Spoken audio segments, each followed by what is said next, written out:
দেখুন, জামাত ইসলাম মানে সারা দেশেই যে ধরনের মানুষকে নিয়ে আক্রমণাত্মক বক্তব্য দিচ্ছেন, এটা কোনোভাবেই যায় কিনা এবং কোনোভাবেই মানবাধিকার মানে সুরক্ষিত হচ্ছে কিনা, এটা আমি এক বাক্যে বলতে পারি না, হচ্ছে না।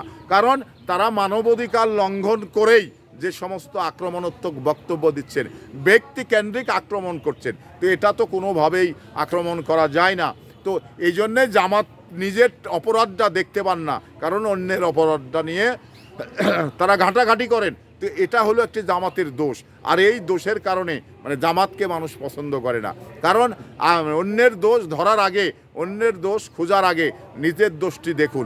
এই কারণে এই মহিলা কর্মী, যে ভোলার মহিলা কর্মী যেভাবে মানে তারেক রহমান বা তারেক রহমানের মেয়ের প্রতি যেভাবে মানে ব্যক্তিকেন্দ্রিক সমালোচনা করেছেন, সমালোচনা করার অধিকার রয়েছে, কিন্তু সমালোচনা করার মানে কিছু দিকও রয়েছে, সেই দিকগুলো মেনটেন করেই আপনাকে সমালোচনা করতে হবে।